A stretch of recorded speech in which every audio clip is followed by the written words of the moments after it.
Welcome to the program, General Hodges. Thank you for the opportunity. Commander-in-Chief of the Armed Forces of Ukraine, General Zalyzhny, in the article for The Economist, said that the war in Ukraine had become a positional one. What is your reaction to this article?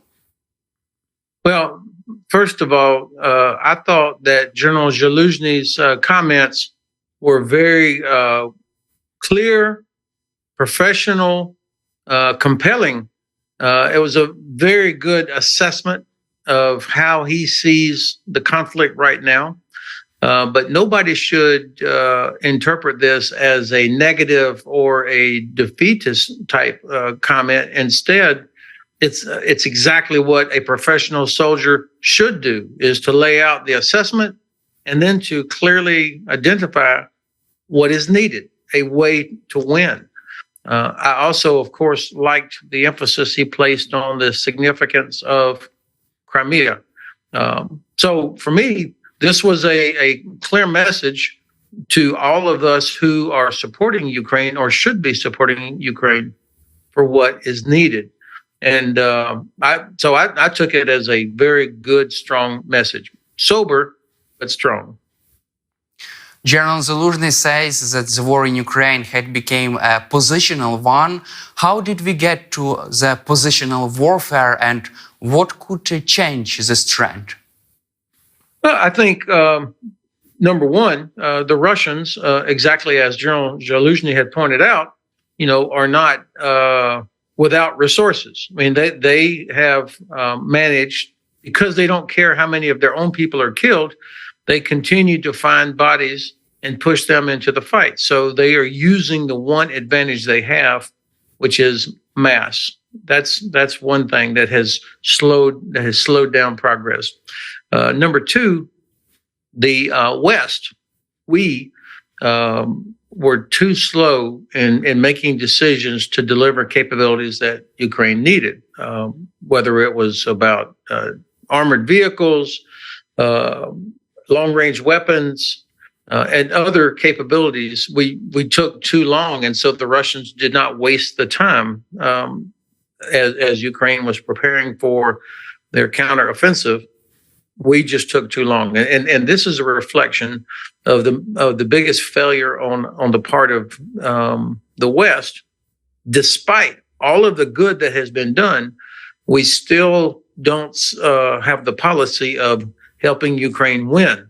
And I think if that were to change, then there would be no hesitation to deliver what is needed. But that's the second reason, I think, that contributed to where we are.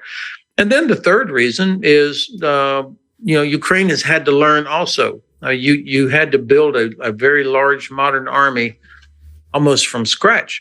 And so I think the way that Ukrainian armed forces have adjusted based on what you encountered earlier this summer and the transition to focusing more on Russian artillery, Russian logistics, Russian headquarters, was an important adjustment to make. I think the way that Ukrainian armed forces are conducting what we call multi-domain operations, the integration of air, land, sea, space, cyber, all of these things that you're doing to, which has helped bring about the departure of part of the Black Sea Fleet. I mean, that's a proof of the concept that if you have the capabilities, you can make Crimea untenable. And so, the land attacks are part of it, but that is only the land domain of a larger multi-domain counteroffensive.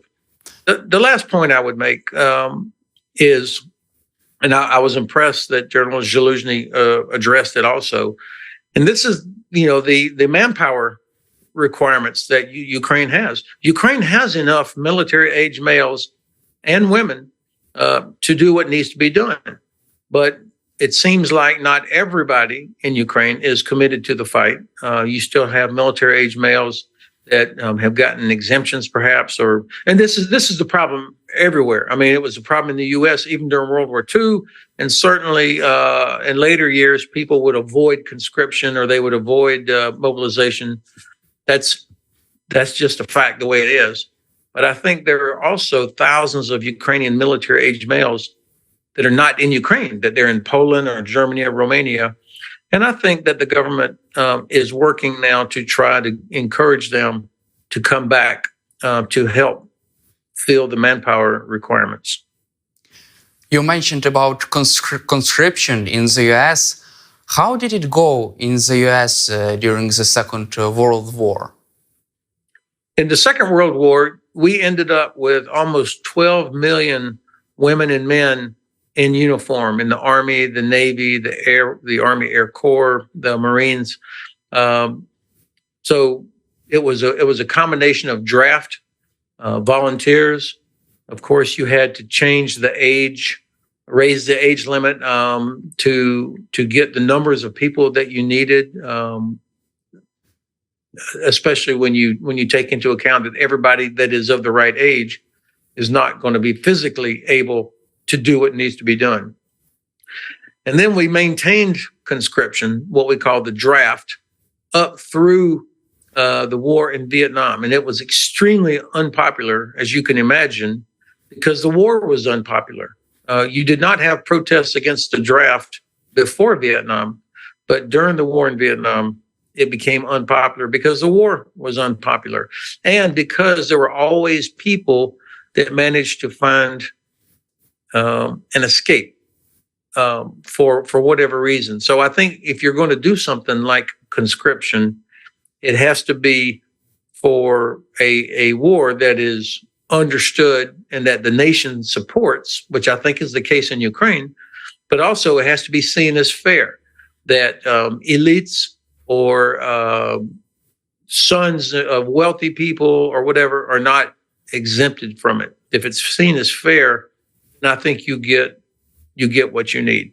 And I imagine also that Ukraine will continue to look for more and more ways to attract women to want to serve. You already have a large number of women that are serving in different roles. We in the U.S., because we have manpower shortages, we had to open up more and more roles across all of our military services for women. So now you have women who are in special forces, in submarines, that are fighter pilots, that are in the infantry. As long as they can meet the physical requirement, you need their numbers and you need their brains. General Zaluzhny says that he needs air power, air superiority, electronic warfare, anti-battery capabilities, and demining capabilities to win the war. Is there a realistic possibility that the US would provide Ukraine with such technologies and capabilities? I think, well, we know that the F-16s are finally coming, that training is underway.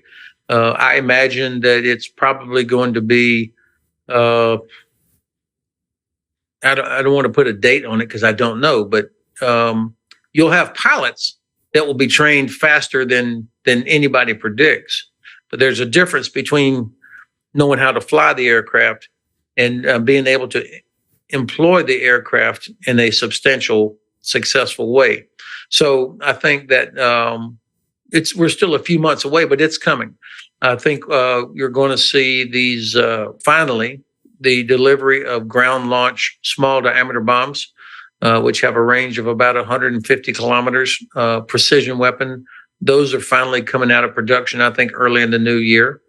The artillery ammunition production in the U.S. has quadrupled from 7,000 rounds per month to about 27,000 rounds a month.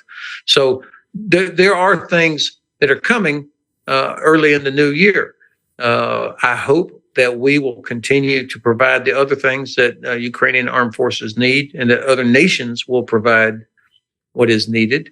A part of this is, as I've already mentioned, it's about the will, the political will to help Ukraine win. When we're there, then things will happen. But also, it has taken us time to get ourselves into a proper defense industrial footing to increase production, not just of ammunition, but of other weapon systems. So I'm optimistic that we'll be able to deliver more of the effects and capabilities that General Zaluzhny needs to be successful. But it's also, I mean, the Ukrainian General Staff has impressed me so much over the past 20 months with how they adapt, how they integrate new capabilities and use things even better than what we thought was possible. And of course, Ukraine has its own defense industry that is growing as well. So I think that we're going to be in a better place early next year. The Russians, they have to go. President Putin had to go 11 time zones to beg Kim Jong-un for artillery ammunition. And my guess, my conservative estimate, is that probably a quarter to a third of that ammunition from North Korea is going to be unusable or unsafe. I doubt that it has been properly stored. I don't know that, but that would be my assessment. And Russia's having to import drones from Iran. So, they don't have 50 nations that are trying to help them. And so this test of logistics, I think, inevitably moves to the advantage of Ukraine. So in the battle of logistics, you're sure that the West would win and prevail Russian logistics? If, and this is the important part, if Western governments recognize that Ukraine winning is in our interest also, that this is not for charity. This is an important priority for the West, that Ukraine be successful. To defeat Russia, which is the threat to every nation in Europe and to the United States and Canada.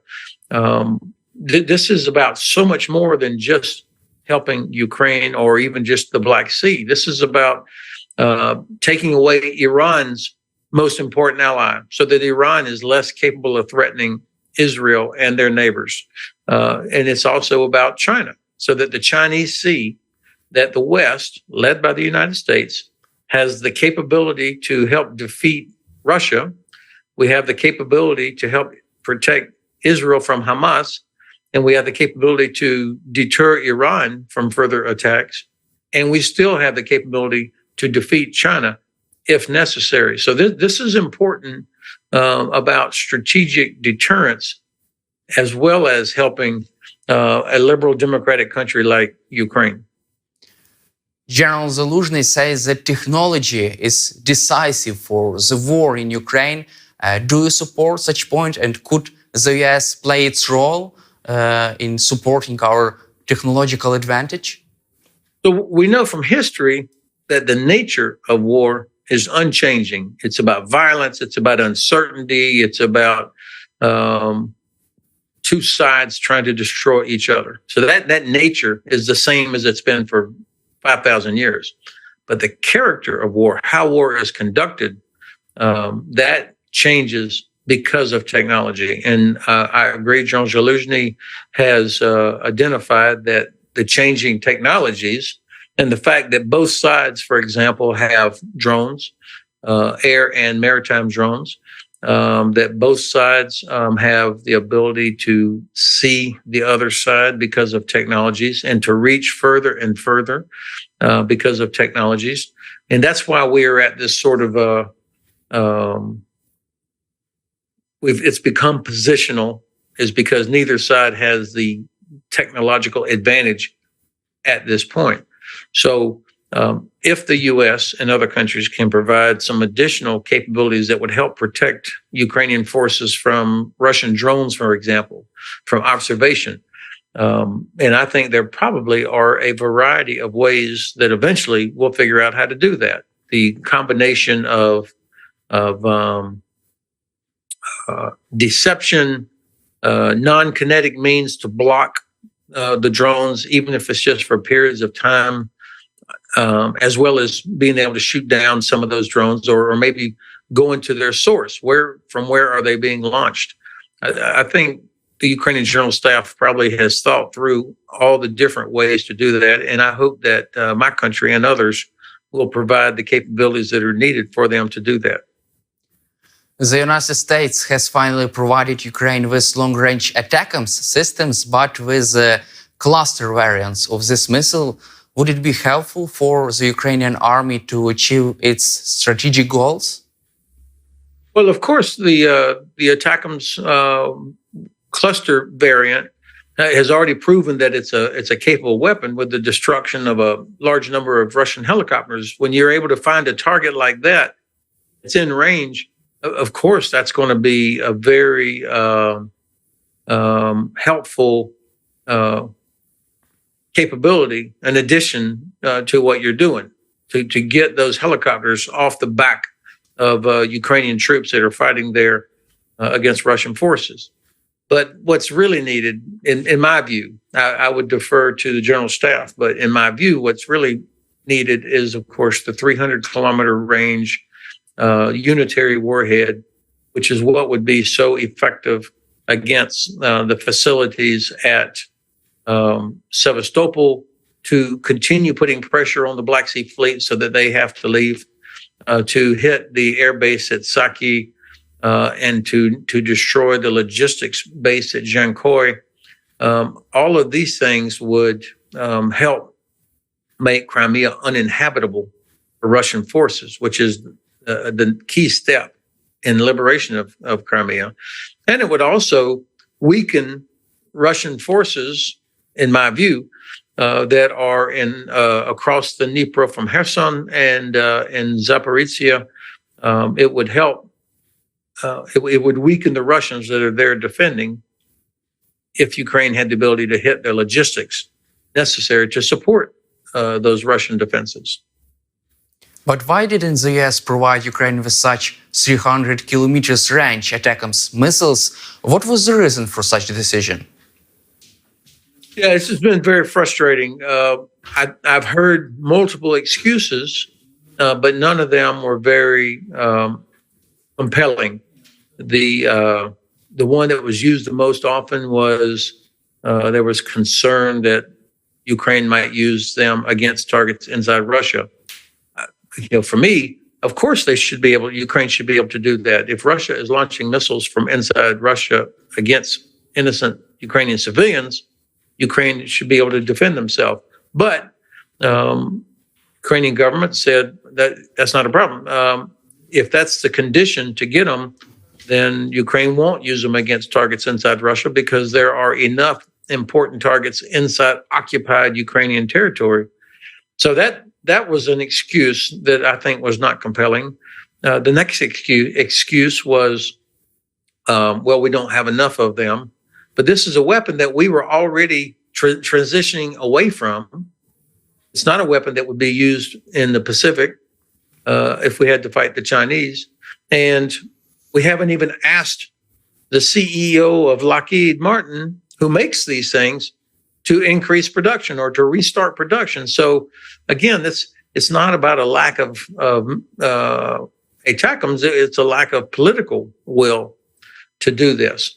And then finally, I think it was a misunderstanding of people in the Department of Defense on how Ukraine intends to fight. I mean, when I heard the former Deputy Secretary of Defense say, well, the Ukrainians don't really need ATACMS for their counteroffensive, I thought, what are you talking about? Get a map. And but there was too many people that did not have, I think, clarity on how Ukraine intended to fight and what was needed for this fight. Otherwise, you would never say something as ridiculous as, well, Ukraine doesn't really need ATACMS. I mean, that to me was astounding. At the end of the day, it's about political will, and it's about the desire to help Ukraine actually win. That's the key. Let's also cover maritime warfare in Ukraine. After successful strikes on Russia's Black Sea Fleet, Russia withdrew almost its entire fleet from Crimea and Sevastopol. It seems like a significant strategic victory of Ukraine. Don't you think so? Yeah, of course. That proves the concept. That proves the concept that if you have long-range precision strike capability, whatever type it is, And if you also are able to use your special forces or partisans or somebody to destroy the radar, I mean, this was a very sophisticated approach by the Ukrainian armed forces to take out radar, to recapture the oil gas platforms and destroy the radar, and then to be able to destroy air defense, and then get the missiles in there to hit the maintenance facility at Sevastopol. That was a brilliant target, by the way. I mean, that really, to hit maintenance facilities, those are the things that are required for the Black Sea Fleet to operate there. So that was, I thought, really good targeting. And the bonus was to hit the submarine and the logistics ship as well. And then, of course, to hit the headquarters, hitting the, whether or not the commander was killed is not important. I think he probably survived. But what was really devastating was to kill or wound, maybe 30 different staff officers. That is much more difficult to replace. You can replace admirals and generals, but to replace 30 staff officers, that's a blow. So that was just with the use of 2 or 3, maybe 4 Storm Shadow, and you got the Black Sea Fleet moving. I mean, that shows that proves the concept of Ukraine's multi-domain operation and why it would be so effective if we were to provide ATACMS and Taurus that have even longer range. There have been lots of speculations about possible Putin's death. This information has not been verified or confirmed by either side of the war, but do you believe that Putin is still alive? Yeah, of course I do. But this is the kind of rumor that circulates, and because so many people hope it's true, but it's a waste of time. I mean, it'll come out. Intelligence sources will know quickly, when that does happen, or however it happens. I don't know.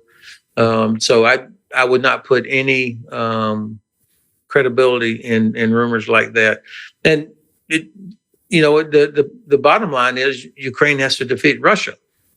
It's not just about one person. He's in power and doing what he's doing because he has a lot of people that support what he's doing. So staying focused on the defeat of Russia is the key.